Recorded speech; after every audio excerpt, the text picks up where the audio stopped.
सुहाने के कितने लोग लाभान्वित हुए ये भी जानकारी देगी आदरणीय गरिमा जी। आज के इस धरना प्रदर्शन में मेरे पिता तुल्य मंत्री जी हेमाराम जी को मैं प्रणाम करती हूँ और आज के इस पंडाल में इस धोरी मन्ना को बालोतरा जिले में डालने पर सभी पिता तुल्य बुजुर्ग जो समर्थन देने के लिए पधारे हैं उन सबको मैं तहे दिल से धन्यवाद देती हूँ। और युवा साथी का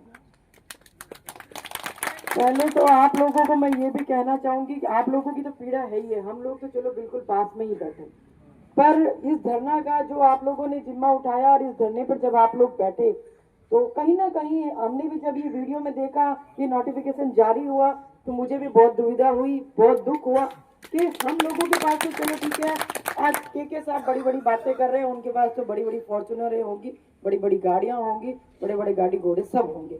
वो लोग तो बालोतरा तक पहुंचने में, जयपुर दिल्ली पहुंचने में भी उनको कोई दुविधा नहीं होती, पर आम आदमी, आम किसान अपने छोटे छोटे से काम को लेकर जिले पे कैसे पहुंचेगा।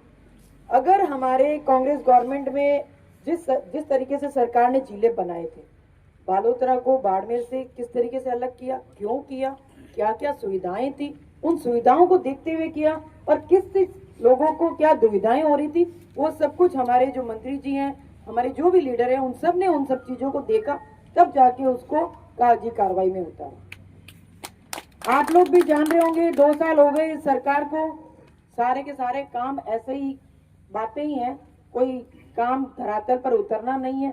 और आज हम लोग यहाँ पे जिस तरीके से बैठे हैं तो बहुत सारे वक्ताओं ने बोला कि धोरी मन्ना तो पूरा जाम होना चाहिए, तो आपके घर पर उस दिन कोई बंदा रहना भी नहीं चाहिए। 14 तारीख को यहाँ पे कोई गाड़ियां भी नहीं चलेगी, तब सरकार को पता चलेगा। हम लोग यहाँ पे चिल्ला चिल्ला के भले ही आप लोगों से निवेदन कर लेंगे, पर इसका जिम्मा आप लोगों को ज्यादा उठाना पड़ेगा। हम लोग तो आके यहाँ भाषण दे के चले जाएंगे। और रही बात रिफाइनरी वाली बात, सिवाना वाले लोगों को तो कोई रिफाइनरी का फायदा मिला नहीं है। हमारे तो सिवाना क्या, अपने यहाँ के भी लोग हैं, देसावर जाते ही हैं काम के लिए, कौन नहीं जाता। जहाँ पानी की व्यवस्था है, घर में खेती बाड़ी लोग करते हैं, पर उनके बच्चे हैं, युवा पीढ़ी है, सबके सब देसावर अपने घर का पालन पोषण करने के लिए बाहर जा रही है। तो रिफाइनरी कोई पास में, अपने को ये चीजें सोचने की जरूरत ही नहीं है कि भाई पास में तो खन्ने, तो आप चला जाओ। खन्ने क्या, सूरत है, बॉम्बे है, हुबली है, अपने लोग बहुत बैठे हैं। तो अपने को कामकाज करना होगा तो अपन तो कहीं भी चले जाएंगे। हमें हमारे छोटे मोटे कामकाज, चाहे भले कोई जमीनी विवाद हो, चाहे भले कोई लाइट का कामकाज हो, तो हमें जिले पर जाने की जो दुविधा हो रही है, इसलिए हम ये जो लड़ाई लड़ रहे हैं। और मंत्री जी आप लोगों के साथ में हैं पूरी तरीके से, तो आप लोगों को तो पूरी हिम्मत रखनी चाहिए। आज इनकी जो उम्र हुई है उनको देखते हुए मैं तो चलो कुछ नहीं, इनसे सीख ही रही हूँ, इतनी जानकारी मुझे भी नहीं है, ना राजनीति की जानकारी है, बट ये चीजें संघर्ष राजनीति में करने वाला कौन है, अपने लिए बोलने वाला कौन है। तो इसलिए आप लोगों को सबको मैं यही कहूंगी, 14 तारीख की रैली को सफल बनाएं, जिससे कि ऊपर जो भजनलाल सरकार बैठी है उसके कान खड़े हो जाने चाहिए।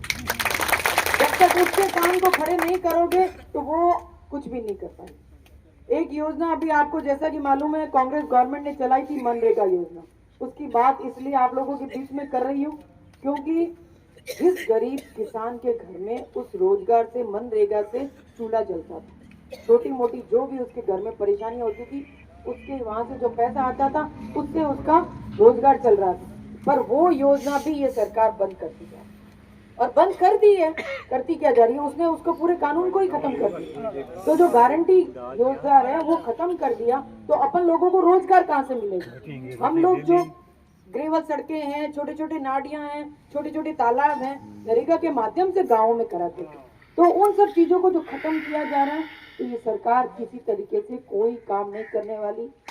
गांव ढाणी में जाके आप लोगों को ये सब चीजें बतानी पड़ेगी। आने वाले पंचायती राज चुनाव में भी आप लोगों को इनको सबक सिखाना होगा। आप लोगों ने यहाँ जो मान सम्मान दिया उसके लिए तहे दिल से धन्यवाद, आपने बोलने का मौका दिया उसके लिए तहे दिल से धन्यवाद। और महिलाओं को भी ज्यादा से ज्यादा आप इस रैली के अंदर भागीदारी बनाएं, क्योंकि आप लोग तो चलो ठीक है बसों में इधर उधर जाना आना, पर जो भी महिलाएं हैं उन लोगों को जिले लेवल पे जाने की दुविधाएं होंगी। अभी जैसा कि थोड़े दिन पहले ही देखा था, किसी को एपीओ कर दिया है, वो टीचर ही थे क्योंकि प्रबोधक। तो ये भी जो उन्होंने काम किया, दुविधा तो उन लोगों के लिए भी है ना। गवर्नमेंट के कामकाज को लेकर उनको जाना आना, स्कूल पीछे से परेशानी होती है, तो सब तरीके से दिक्कत है। वो बेचारा आदमी जो भी यहाँ पर इस धरने स्थल पर आया था, उसकी पीड़ा थी, इसलिए उसने आपका समर्थन देने, आप लोगों की हिम्मत बढ़ाने के लिए वो यहाँ आया था। लेकिन सरकार ने भी उसको एपीओ करके उसको घर बिठा दिया। कम से कम उसकी दुविधा सुन तो लेता।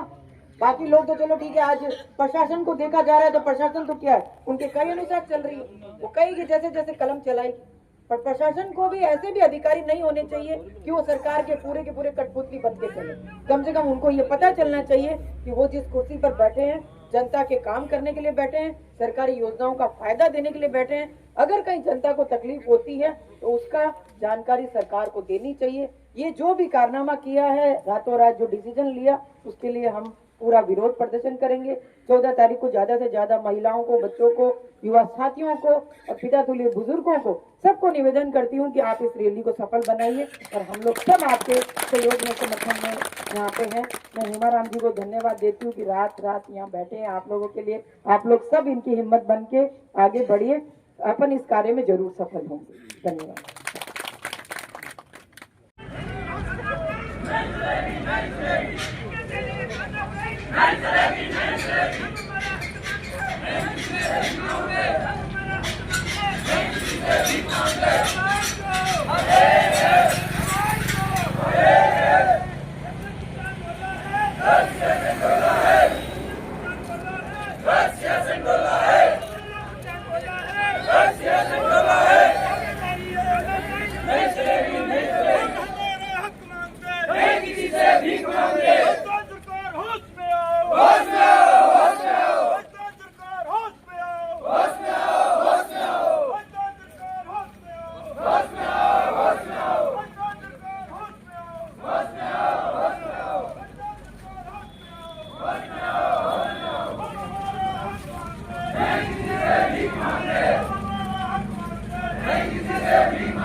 अरे अब तो इकंदर है वो सब करनो कर ले आप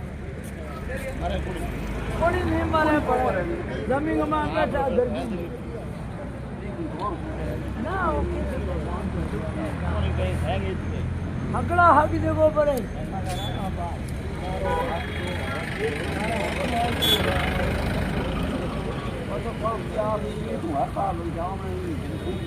बस अति करना है आपका